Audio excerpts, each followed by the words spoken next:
Hi guys, Goose here. It's good to be back. In this video we're going to be looking at the guitars of Albert King. Albert King was born in Aberdeen, Mississippi on April the 25th, 1923, or maybe 1924. During childhood he sang at a church with a family gospel group in which his father played the guitar. One of 13 children, he grew up picking cotton on the plantations near Forest City, Arkansas, which is where he moved to when he was 8 years old. He spent some time as an agricultural labourer, picking cotton, but set his sights on making a life for himself in music early on. He once joked that he didn't learn from studying any other guitarist, saying, "Everything I do is wrong." But that isn't strictly accurate. King also spoke often about being influenced by Lonnie Johnson, Blind Lemon Jefferson, and Elmore James. "I listened to the slide guitar of Elmore James and a couple of more people I knew way back then," he told one interviewer. "Then along came T-Bone Walker and that did it. So I just mixed it all together and I couldn't get it exactly like they had it, but I just put my own thing on it." His first instrument was a wire unwound from the neck of a whisk broom, secured at one end to a peg in the ground, at the other to a nail in the wall, and tuned with a turnbuckle. When asked how he made his first guitar, Albert King replied, "Out of a cigar box and a little tree. A little bush, I cut it down, trimmed it, made the neck, took a hot iron and burned some keyholes in it, and I made the tuning keys with wood." Albert bought his first guitar at the age of 20 for a grand sum of $1.25, and he used his hollow-body Guild guitar to practice songs by Sonny Boy Williamson, Blind Lemon Jefferson, and Memphis Minnie. With all the guitars at that time built for right-handed players, King was forced to play the guitar upside down. So guys, this photo here is of a concert poster from the 1950s. As you can see, it's got B.B. King here and Albert King.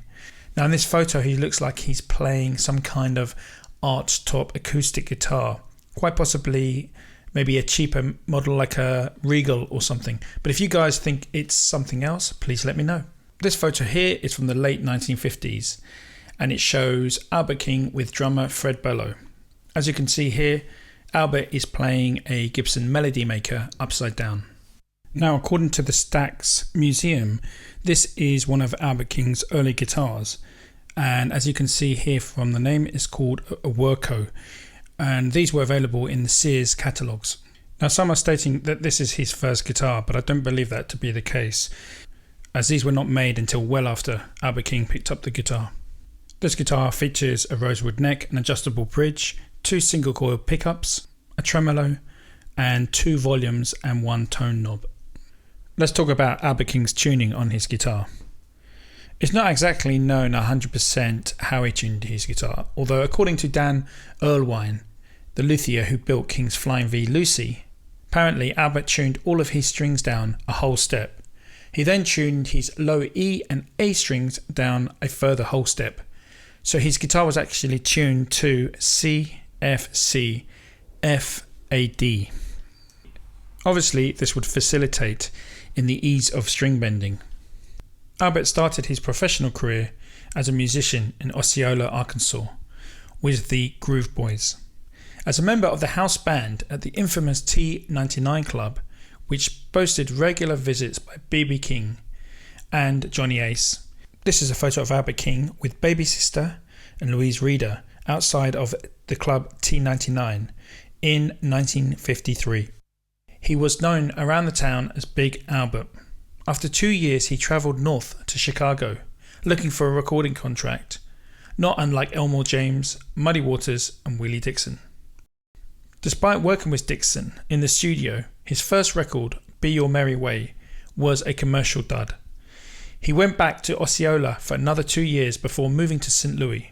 King finally saw R&B chart success in 1959 with his first hit, I'm a Lonely Man, and again in 1961 with Don't Throw Your Love on Me So Strong. It wasn't until he moved to Memphis and signed with the small local label Stax that his long overdue recognition became a reality.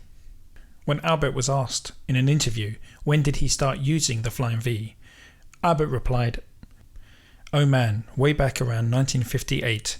Just about every one I've ever had has been custom made. He decided to name his guitar Lucy after a lady he loved called Lucille Ball. The 1958 Gibson Flying V was made out of Carina, and it is on this guitar that King recorded his cuts for Stax Records. Albert bought this guitar in the late 1950s in St. Louis when his career was just about to take off. He kept the name of the guitar secret for a while for some reason, and then revealed it as Lucy, and Stax Records played up to the revelation by releasing the single I Love Lucy, which became a hit in 1968. Some might say that Albert achieved his best tone and best work with this guitar. The guitar was stolen but later recovered. Its current owner is martial arts expert, actor and blues guitarist Steven Seagal. He says there's a rumour that Albert lost it in a craps game in the late 1960s. Whether at the game itself or as a debt he paid later, this guitar went for $2,500. The person who bought it was supposed to hang on to it. He promised never to sell it, so it disappeared for more than 20 years hidden in Memphis.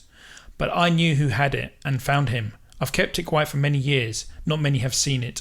To add some confusion here, Steven Seagal says the serial number is actually from 1959, and some of the parts are from the early 1960s. The next guitar that Albert King used was a 1967, although some people say 66, Gibson Flying V. He used this guitar up until 1974. This instrument he used on stage for many of his appearances at Bill Graham's legendary Fillmore venues in San Francisco and New York City. Apparently this was a guitar that was on recordings such as Born Under a Bad Sign and I'll Play the Blues for You. This guitar was given to Albert by Gibson after his first Flying V Lucy was lost, and it's said to be the Flying V that inspired Jimi Hendrix to purchase one of his own. In 1971, guitar luthier and repairer Dan Erlewine approached Albert about building a true left-handed V. Erlewine says, I told him I had a 125-year-old black walnut I bought in 1965.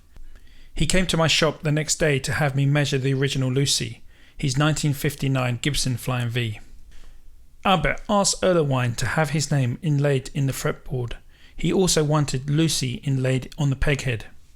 He selected white pearl and abalone. Abalone for position markers at the 3rd, 5th, 7th, 9th and 12th frets, so he could see them under the stage lights. Erlewine delivered Lucy the following year, in May 1972. Other than on record album covers, I never saw the guitar or Albert again until 1989, when he sent her to me in Athens, Ohio, via Greyhound bus for fretwork and fine-tuning. This guitar has been worked on at least twice by Erlewine. One time Lucy spent 24 hours underwater, where a lot of her joints came unglued. She was respectfully repaired by Rick Hancock in Memphis. Lucy has also been refretted. Erlewine said in 2009 that he had enough wood to make 20 or so Lucys. As you can see on this guitar, the tone controls and the output jack are on the lower bout. Erlewine recalls Albert mentioning that it was annoying for him to reach up and adjust his tone or volume. That was one of the main reasons he wanted a lefty. This next Lucy was made by Bradley Prokopow in 1980. And here you can see Albert playing this guitar in 1983 at the London Blues Festival in the Hammersmith Odeon. As you can see from this photo, it has 2 gold-plated humbuckers, and it also has the controls and the selector switch on the lower bout, as it's made to be played left-handed. It has Albert's name inlaid on the bound fretboard. Albert played this guitar until his death in 1992. This next Lucy guitar is built by John Bolan, and this was commissioned by Billy Gibbons from ZZ Top. It is known as the Pink Lucy. This guitar was built by John Bolan around 1986. This is the one and only magenta Metal Flake Flying V made for Albert. As you can see guys, this guitar has a very cool magenta colour. It's got a sparkle finish and has a bound fretboard, no dot markers. The controls, switch and jack are on the lower bout. This guitar currently resides at the Stax Museum in Memphis. This is another Lucy, this time built by Tom Holmes in 1987, commissioned by Billy Gibbons. It was given to Albert King by Billy for his 65th birthday. Albert used this guitar for the following 4 years, all the way up to his last public performance on December the 19th, 1992. He passed away 2 days later. Okay guys, I'm going to leave you with this cool photo of Albert King playing a Stratocaster from his 1986 album, I Wanna Get Funky. Thanks guys for watching this video. Don't forget to check out the next video, which is all about Albert King's, how he plays, his licks, etc. Until then, this is Goose signing out. Take care. God bless.